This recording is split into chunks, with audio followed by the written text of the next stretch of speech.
depends who's telling the story, I suppose. The prisoners would have one view. The people who work in the prison system would have another. And I think it's up to people to decide where the truth is. Give government propaganda and the media spin doctors the flick. And check out Doin' Time for news, views and tunes on prison issues from Guantanamo Bay to Christmas Island to prisons and detention centres everywhere. Every Monday at 4 p.m. on your community radio 3CR. We are still fired up and we're still talking about revolution. And hello, welcome to the Doing Time show. This is Peter. This is 3CR Community Radio, 855 AM on the dial, streaming live on www.3cr.org.au. And we would like to recognise that this is stolen land, and this studio that we're in and the land we're on is from the original people of this land. Today we will be focusing on interview with Ali, who is detained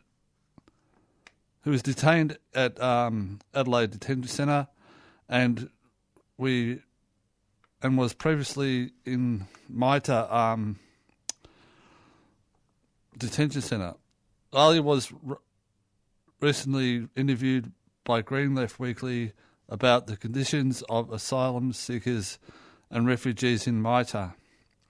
We will talk to him about this, and after we will speak to DT, a First Nations warrior and activist who will give us an update on the sacred trees near Ararat, and the government is seeking to evict the protesters from the land to begin construction on the route,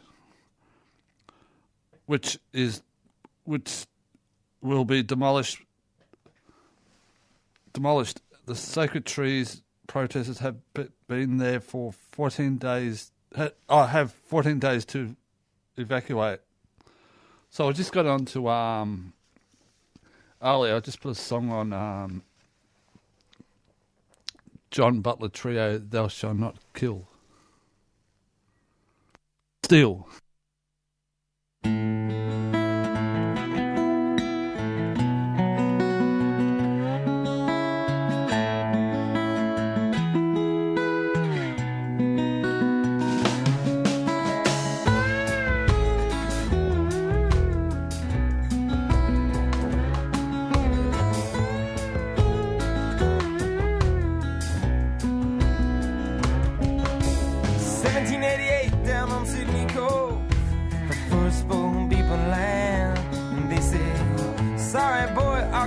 You're lost, we're gonna have to take this land.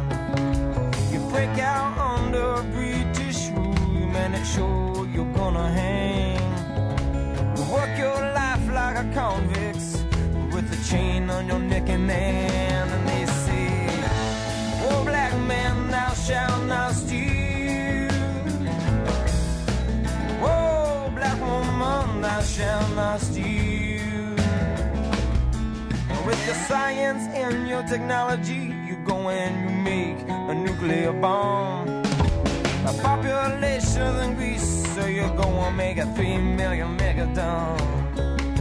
And if you think that's progress, I suggest your reasoning's unsound. Well, you should have found that long ago. You gotta keep it in the ground. And they say, whoa, black man, thou shalt not steal.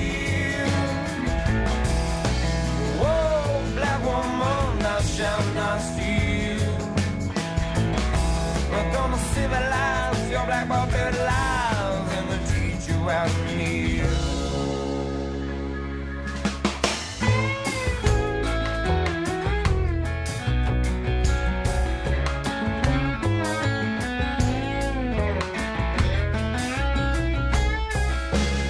Well, Job and me and Jesus sitting underneath Indrapilli Bridge, watching that blazing sun go down behind a tall tree mountain ridge. The land's our heritage and spirit, The riper culture here is black.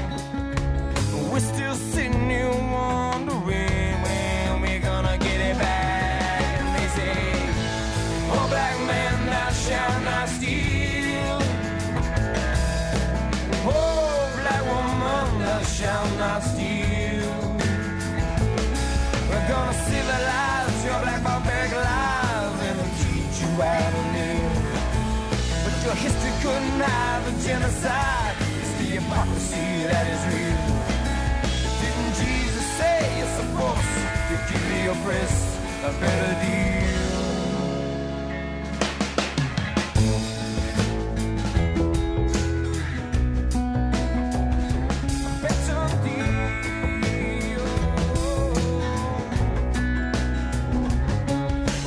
Talk of conservation, keeping the forest pristine green.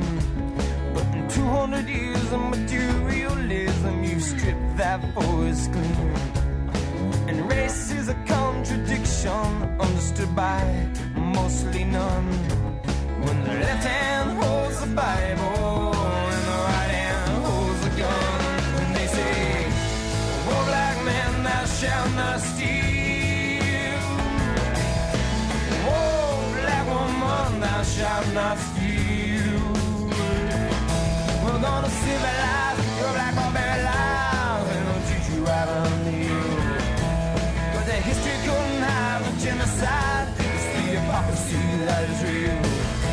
Didn't Jesus say it's supposed to give the oppressed a better deal? I say to you, yes, white man, thou shalt not steal. Our land you better yield. Yes, white man, thou shalt not steal. Oh, yes, our land you better yield. Oh, white man, thou shalt not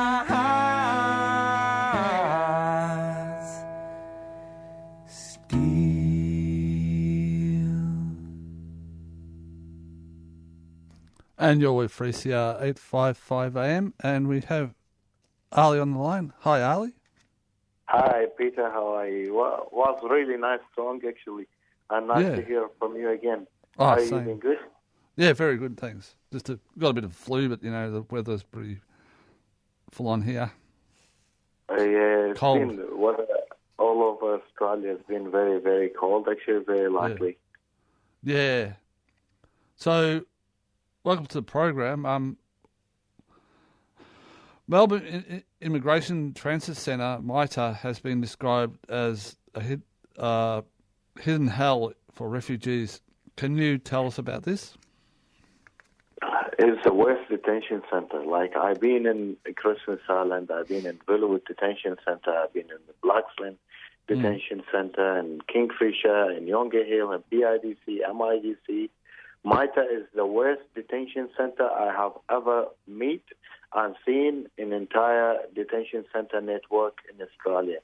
It's really bad, and the staff in it, they don't actually really care or pay attention too much to detainees. Either they bully detainees or they're not doing the job right. And that, I think you saw today on all over social media, the sleeping officer in the office. Yeah. Like an officer getting paid from taxpayers' money of Australian hard workers, getting paid to actually go to have a sleep or either wake up and bully detainees. Yeah. This is just wrong. Never happened in any detention centre, just in mita detention centre. Why all that? Attacking detainees, bashing detainees, detain children inside detention centre. It's just a horrible detention centre. Whoever making that detention centre and design it, it was really wrong. Yeah. And in the human life in there, like people get ignored, people get isolated, people get accused of things they never done. Always they accuse them, the guards and that. People hungry, they don't give them enough food. Food is horrible. Everything. Like I've been getting a lot of calls from the detainees in there. Please, Ali, come back to Melbourne. Please come back. The whole detention is going downhill more worse than when you were here. At least you help us, come back, but they don't want to move me at all. I asked here, even Adelaide Detention Centre, I asked to be moved out of here. They just left it and they didn't listen to me. I said, I want to go and help other detainees. They said, why you don't worry about yourself? You're relaxed, you have everything. Why you worry about other people? I said, it's in part of my nature. I don't think about myself. I think of other people, how they eating, how they getting treated. And I like to help people, but this is just really bad. This center, I've never seen center like that before. They got a center manager is a female manager, and she's just not operating it in a good way. Is not operating the whole center in a good way. And the center risk manager in there, the head of security in there, is anything you go to him with idea is good for detainees, he'll just say no. It's like his nickname is no. Yeah. Anything, N-O, no. Anything you tell him, like, for example, they don't have a clippers for haircut. They allow to haircuts every 6 weeks once. It's like, why every 6 weeks once, and you not allow hair clippers, like electric hair clippers, to have your own haircut? Like, you're just making people unhygienic, look depressed, look with big beards and long hair, and that is just unhygienic. Is not really in a human life.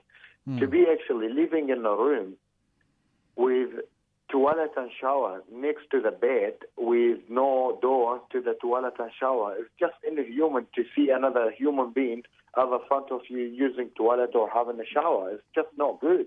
Oh, that's true. This is a really horrible design to be living in. And it's just, a lot of points in there is not good. And they need to take the children out of there. They have 5 children in there, and most of them, the doctors and psychiatrists, like fully qualified, specialized mental health people, telling them to take these people out because this environment is not fit and suitable for kids. What a 3-year-old or 2-year-old little girl done to be detained in there. This is just a next level violent. I've never seen a violation like that before, and a lot of people been talking about it, like QCs and lawyers, and Alison Purchase have been talking about it in the last meeting in Melbourne with Active Collective with Chris Breen and Margaret Sinclair. They've been talking a lot about why the kids in detention center and why the visit booking is really hard. Like, a lot of people been refusing visits. A lot of people been goes to the visit, and all this kind of cameras and big fences, high fences, and top number one top security and strip searches and wind off and drug test and everything. Hello, you actually going to see detainees. You're not seeing a prisoners, but they make you feel you're going to top security like jail or something. It's maximum security. Yeah. It's just not good. We are all a human being. It's like what these people done to be treated like that badly. And a lot of them now in there is coming from Manus Island and Nauru. Like, they all refugee asylum seekers, never done any crimes. No. So this people already suffering 6 years and 7 years on offshore detention center with mental health problems, and then they lock them up in mita. It just creates more dramas. Like, I was talking to some guys in there, they said half of the people who came in there, they all on suicide watch and self-harming and all that. Why you need things like that happening in your center? Just make people comfortable. You're not going to lose too much money to make people comfortable. Just give them better food. Look after them, communicate with people, talking to people actually, you'll achieve a good things than sitting in the office and tapping on your computer's bad reports on detainees and make them look dangerous. Just communicate with people, talk to people. They are a human being. They are refugees, asylum seekers.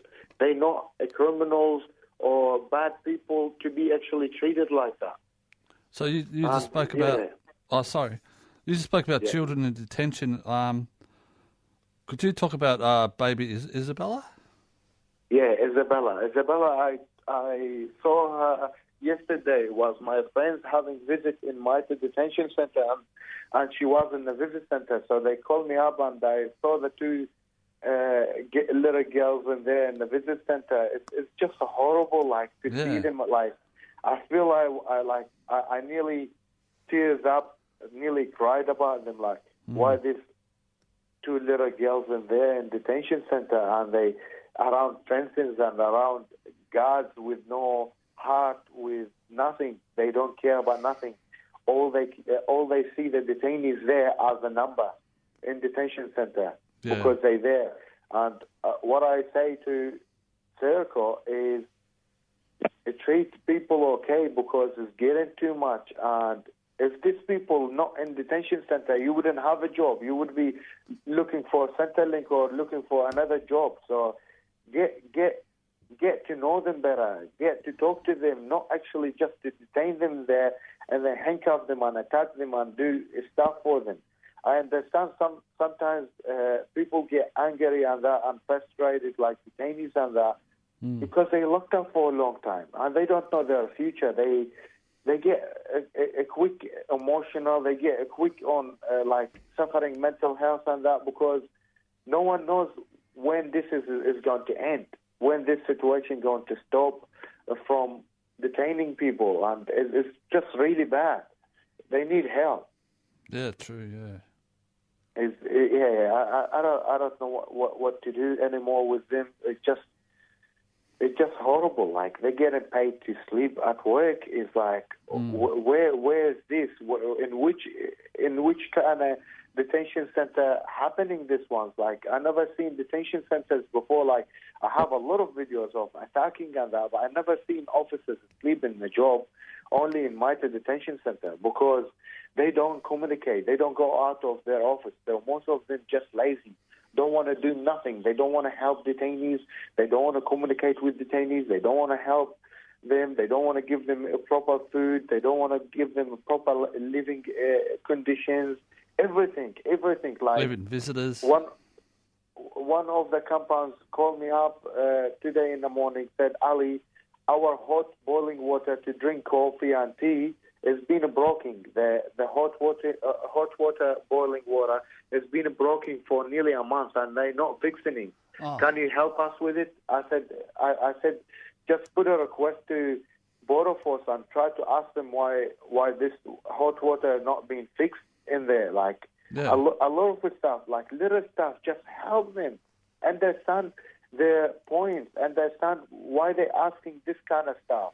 Like be in their shoes and understand them when they ask you for a little things. Like they're not asking too much. They're not asking to bring their wives with them or to take them out excursions and put them in a nightclub dancing and get drunk all night or something. They're asking little stuff, just simple stuff to be actually easy to be fixed like other detention centers. Like why other detention centers not always in the social media much than Mita? Mita has been like a punching bag. Every second is on the newspaper.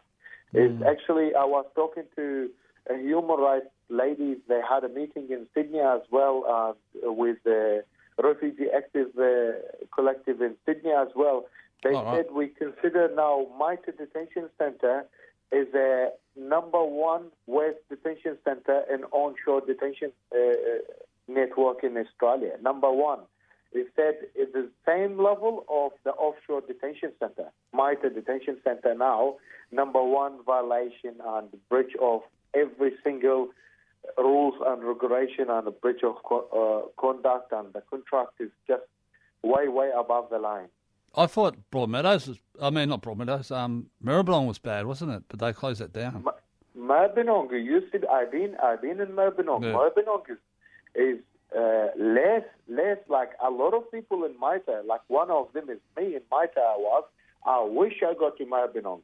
Maribyrnong, at least you got proper chairs, proper couches in the room. Oh, you got right, your yeah. own. You got your own TVs. You got your own bed, and a Yeah. lot of things in Maribyrnong better than Mita. Mita is just way. At least you got door for your own toilet. You got couches in the common room. You got proper chairs in your room and a proper table to do your paperwork. Right, yeah. Not like Mita. Yeah, I was looking from the visitors' perspective. It was they were more strict over there. Maribyrnong used to be bad, Yeah. but they shut it down and they opened Mita, which is, they say, is a less bad, but it's actually worse. Worse, yeah. You can't go outside after midnight to go smoke unless you get escorted by Sirco officers. And most of them lazy in the office. You go to him, say, please, can I have a smoke? Yeah. Go collect the other people and come back next hour. Hour? So you can't go have a smoke anytime you want it after midnight. And people get really stressed out over it and pissed off. A lot of people, like one of my good friends in there is Ali Deep. He's been 5 years in detention center, and his missus really upset, heart to break, and always talk about him and want him with her outside. And he lives in Melbourne as well. They want to go out. Another person, he's been 5 years in detention center as well, and he's stateless, which is Faizad, Persian guy. I think he talked to you before. A couple of months ago. He's stateless. They can't deport him because he's stateless. So what's the point keeping him in detention under no crime? He never been in the prison. He never been in any type of trouble. Just his bridge visa finished, the 2 years visa finished. They put him back in detention center. And in this 2 years, he was outside of the detentions in the community. He ended up getting married and he ended up having a son. Oh, wow. So now his wife and son outside, and he's in detention center, and they don't want to give him visa. And every time he calls them up, they said to him, is there identity issue with your visa? He said, okay, well, if I'm so dangerous, how I was living in the street for 2 years and I didn't do nothing. It don't make sense. So if he's very dangerous, why did he give him visa and started? So 2 years he was married and working and having a son, and then he didn't do nothing. And next minute now he's saying it's a security identity issue. It don't make sense. No, it doesn't. It's strange. So it's a lot of stuff. Like me now, they move me all over detention networks, but they never move me to Perth to see my mom. And she's sick and she's suffering. Oh, Imagine someone, I love my mom to death. I love her so much. Imagine someone he don't like to call his mother just so she don't cry and he make her upset. I don't call her much so I don't make her cry and upset about it. I want to call her. I want to talk to her 24/7 on the phone, but I can't do that just so I don't make her upset. Yeah. It's like a lot of things is wrong and it need to be fixed. Like in Mita as well, there is not only children, there is another woman as well. Like Angela, you would have heard about her, the old lady, and other people and that. Like a lot of people need to go out from there. Like a lot of girls as well there need to go out. They don't deserve to be there. A lot of guys, old sick people suffering from medical conditions or mental health conditions, and it's not good. No. 2 weeks ago, you saw on the news, was on The Guardian as well, someone sewed his mouth, and he was on hanging-side for 14 days, 2 weeks on hanging-side, and he sewed his mouth. It was on the news. Wow. In Mita. The Mita? So, yeah, he sewed his mouth. He sewed his mouth so he doesn't eat anything, and they're looking at these people like, they're just a number, and we don't care what you do whatever you wanted, no one will listen to you. And the minister just watching everything and not acting on it, like, act on it, do something, find procedure to this kind of people. These people fighting their cases, and the problem is with the court cases as well, it takes long time. Like between my second appeal, and now I've been waiting 2 years for my next appeal. It's just not good. No, it's not. And I win the case, they appeal against me, and now I'm waiting for their appeal against me. 2 years. It's not good. Long procedure. So if you wanna, you can fast track the court orders. Yeah. So you don't keep people long time in detention, and eventually most of them they end up winning the case in court, and they don't get a visa because most of them they came from dangerous country like Persian, Afghanistan, Syria, Lebanon, Iraq. These people can't get to border to this country. So what's the point keeping them in detention center if you know you can't deport them, because part of federal rules and deportation rules, you're not allowed to deport people to dangerous country. If they have a dangerous country, what's the point detaining them in here? Like me now, I got shot in my leg once and twice in my chest, part of my past when I used to work in the army. So they know they can't deport me, and they agree with me, and they agree about it. So if you know you can't deport me, what's the point keeping me here? What, just for spending money on me, and I'm just number to kill taxpayers' money on me and making it an excuse? Oh, they so bloody dangerous. What so bloody dangerous? I've been 4 years now in detention center. That's not good. I've never done any violent crime. I never done any drugs. I never done anything bad to them. So why I'm in detention center? And they say, oh, they dangerous. Where's the dangerous? I live now with families in here around me, families, wife and husbands and women and that. No one saying anything, and I'm not saying anything to anyone. So how we are dangerous? Why we are dangerous? How you know we are dangerous? Do you read our minds? Like, if you read our minds and you go like special machine, people need to know about it. Maybe it will help them understanding more if you go like a little special machine reading people's futures. Oh, this one dangerous, this one high risk to reoffend, this one this one that. It just don't make sense. We have to go. We've got another interview soon. Yes.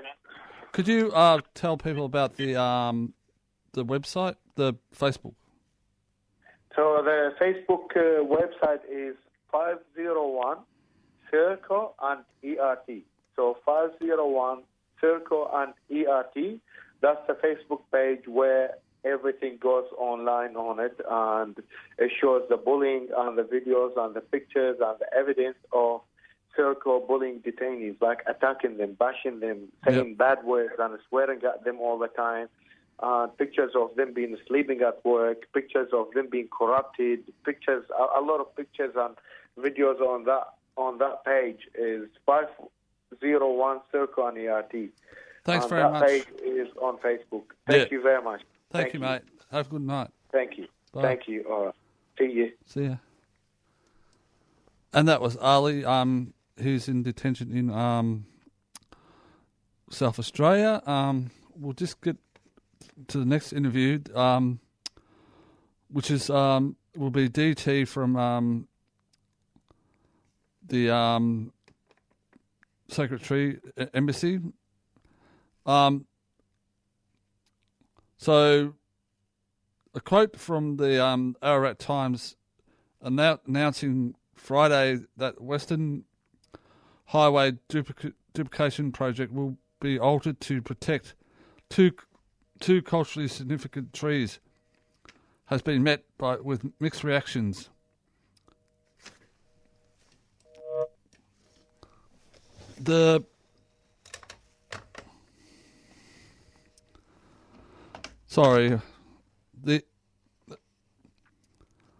Has been met with mixed reactions. The announcement from the Transport Minister Janica Allen's office stated that the route between Bungor and Ararat will be realigned to include around 1 kilometre of the location design changes.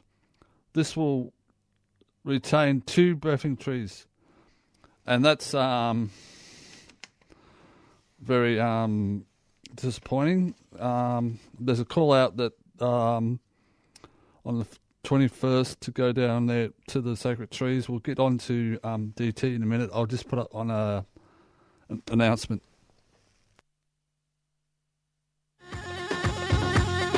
3CR are selling keffiyeh Palestinian scarves in support of the last factory that produces them in Hebron, Palestine. All profits will be donated to the reconstruction efforts in Gaza and support Palestinian industry.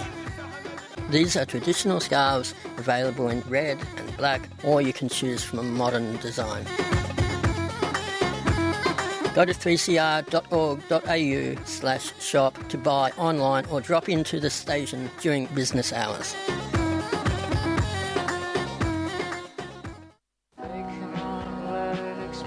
Indigenous people in Australia and the Pacific have borne the brunt of nuclear testing, and this was not done unconsciously. We found documents in the British archives saying that yes, there is certain hazards, but only to primitive peoples, those that don't wear clothes and don't wash, unlike us British. So the sort of racism inherent in this whole operation was known and understood from the beginning, that these were the casualties of a larger imperial policy, and that they were able to bear the brunt because there were very small populations and didn't have much political voice. And as we fast forward to today, we see that same thing. 3CR, keeping you informed about Australia's nuclear past and present. At such a time, it's important to have a voice like 3CR, steady, constant, sane and committed to a nuclear-free Australia.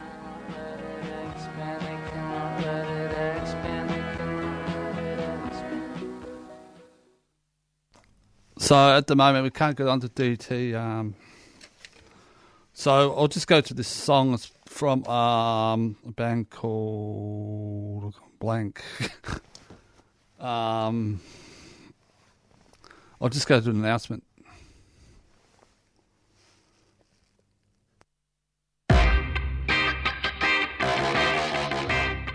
Red alert. Numbers are needed at the Djab Wurrung Heritage Protection Embassy camps immediately. Sacred birthing trees on Djab Wurrung country need protecting. Over 50 generations have been born on these sites, and the birthing trees themselves are 800 years old.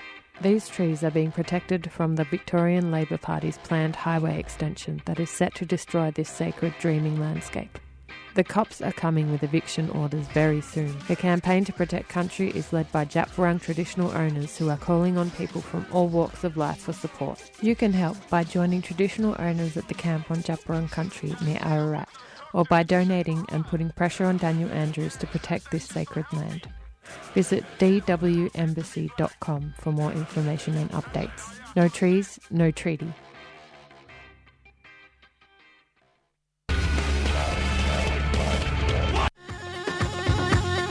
3CR are selling keffiyeh Palestinian scarves in support of the last factory that produces them in Hebron, Palestine.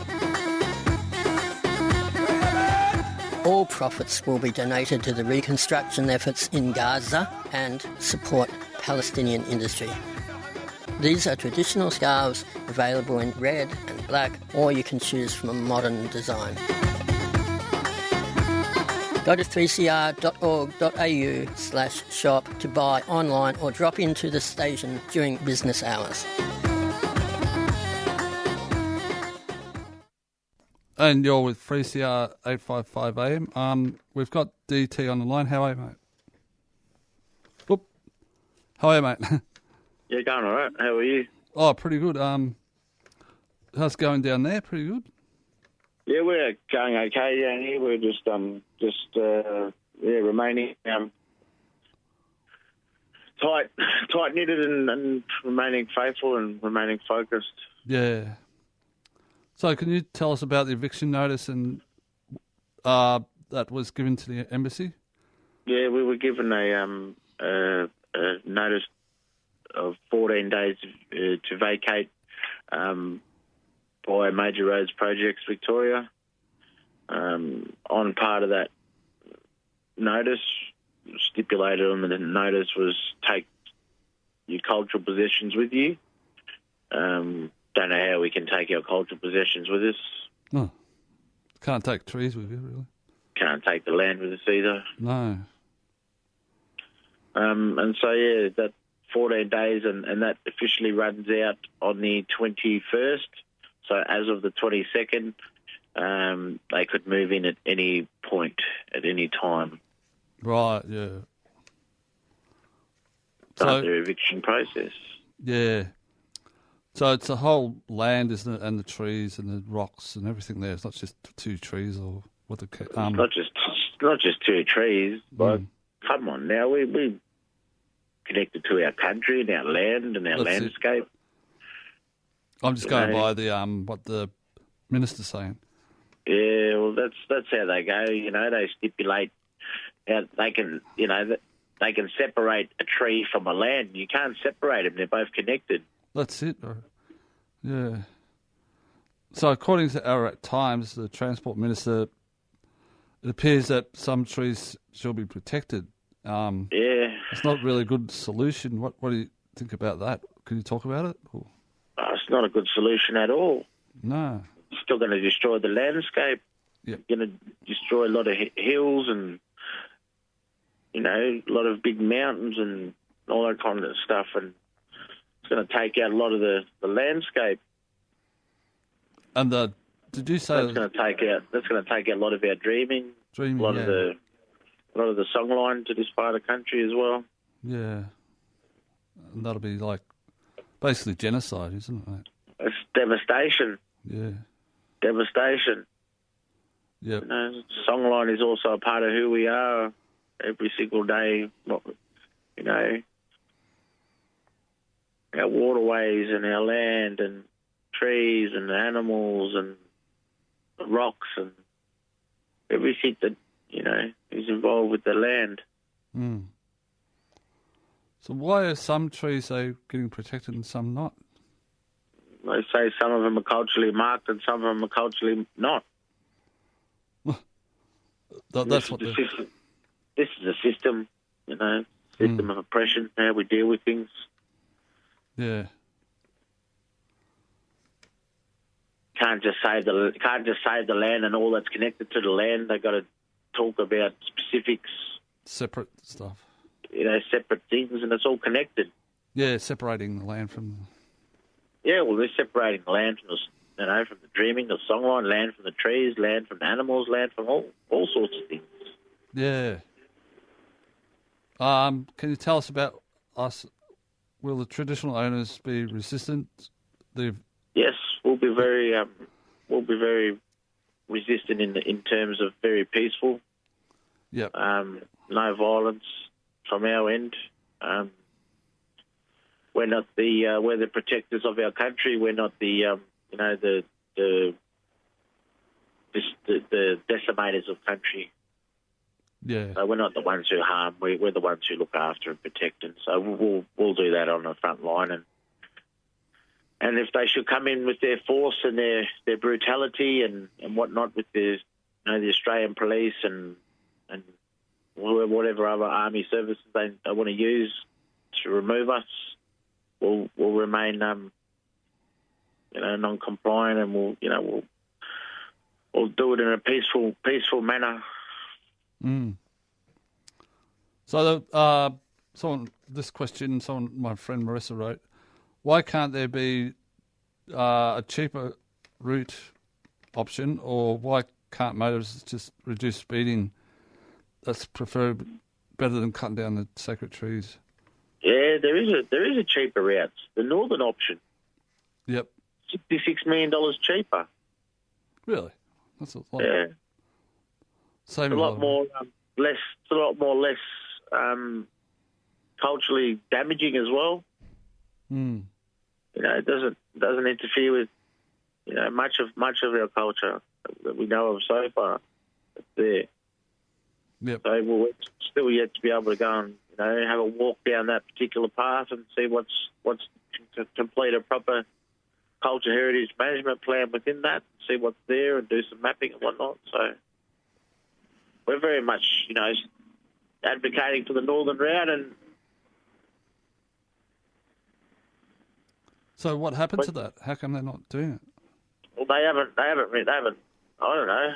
It's something that they haven't looked at. We've advocated for it. We've been shouting for that. We've been saying that the whole way through, and they still want to continue this business line, this particular route. Mm. Must be something to do with money, or paying people.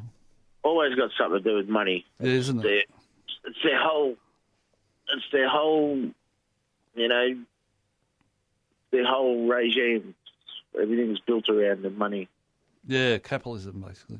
Once they, I'd love to see them try counting their money, holding their breath. Mm.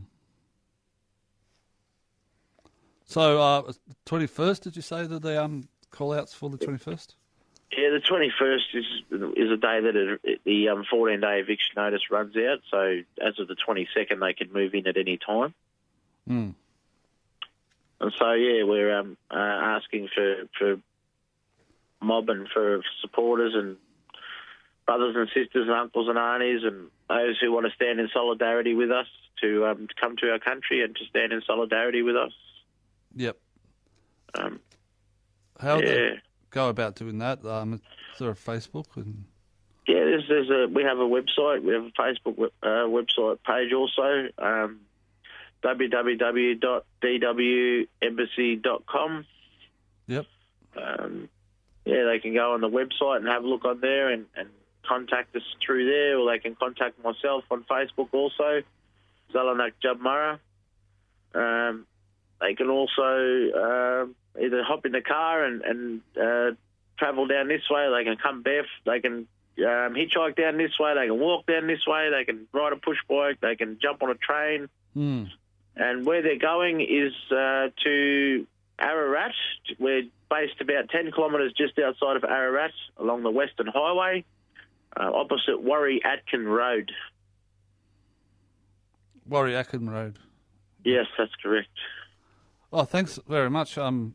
Hopefully, you'll get a bit of rest and stuff. And hopefully, but there's still many work to be done. There's still plenty of unfinished business in our country. So yeah. I'll get my rest one day, brother. One day. Yeah, you sound a bit tired there, bro. Yeah, we've been going through a lot today. We've just been sifting through a lot of paperwork and a lot of legalities and stuff. Oh, right. So yeah, bit much on my cultured brain, that's for sure. Is there so you're working with lawyers too, aren't you? Yeah, we are working with lawyers and whatnot. Oh, cool.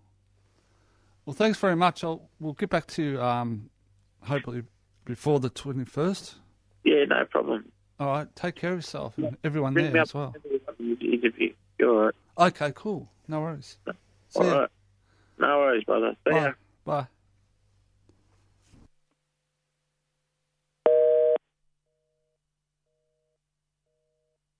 That was DT from the embassy, Wurrung Embassy in near Ararat, and yeah, they need people down there at before the 21st, even now. So you go to you can look up Sacred Trees or Wurrung, and get there. It's Wurrung is DJAP WURRUNG.